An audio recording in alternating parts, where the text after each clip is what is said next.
नागपूर शहरात एक हळबळजनक घटना समोर येत आहे। 25 फेब्रुवारी रोजी अज्ञात इसमाने घरात घुसून पापा मडावी नामक इसमाची हत्या केली। मात्र या प्रकरणात आता धक्कादायक ट्विट्स समोर आला आहेत। पोलिसांनी ताब्यात घेतलेल्या एका अल्पवयीन संशयिताने खून केल्याची कबुली दिली आहे।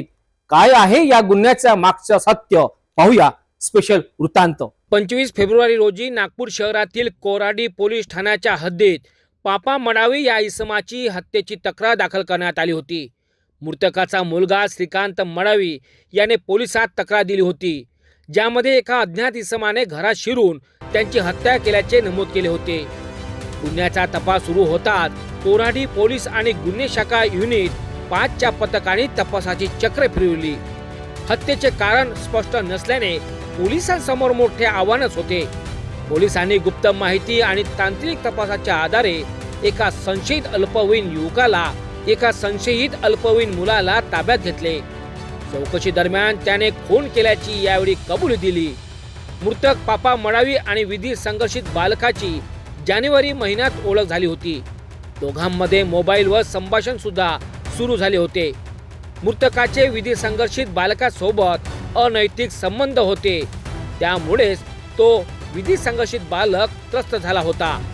शेवटी मानसिक तणावामुळे अल्पवयीन मुलाने खून करण्याचा निर्णय घेतला आणि पापा मडावी यांचा गेमच केला। या प्रकरणावर शहर गुन्हे शाखा युनिट 5चे पोलीस निरीक्षक संदीप बुवा यांनी सिटी न्यूजशी खास संवाद साधताना या संपूर्ण घटनेचा उलगडा स्पष्ट केला।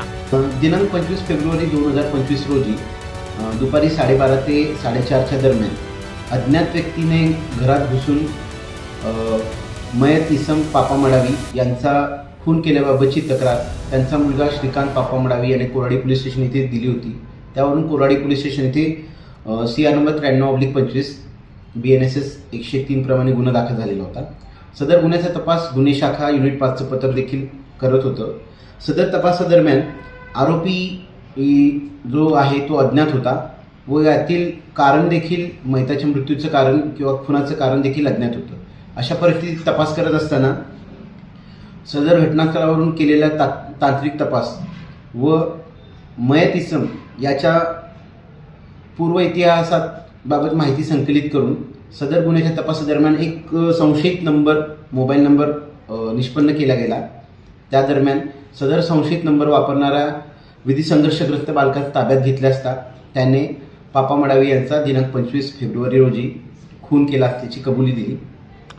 कारण का होतं हे, म्हणजे मर्डरचा पुरा मामला का होतं? यातील मयत पापा मडावी व विधी संघर्षग्रस्त बालक यांची साधारण जानेवारी महिन्यात ओळख झाली होती। ते एकमेकांच्या संपर्कात होते फोनद्वारे। यातील मृतक यातील विधी संघर्षग्रस्त बालक याच्याशी अनैतिक संबंध होते। त्या कारणातून यातील विधी संघर्षग्रस्त बालक हा त्रस्त झाला होता व त्यांनी त्या कारणावरून मयत पापा मडावी यांचा खून केल्याची कबुली दिली। सर, मोबाईलतून काही असे काही व्हिडिओ, काही फोटो, काही असे निघाले? त्याबाबत तपास कोराडी पोलीस स्टेशनच्या ताब्यात आम्ही दिलेला आहे। आरोपी व मोबाईल कोराडी पोलीस स्टेशन तपास करत आहे। सर, मोबाईल कुठून भेटला काही असं?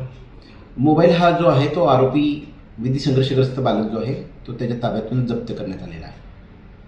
हा संपूर्ण प्रकार समाजाकरिता एक गंभीर इशारा आहे।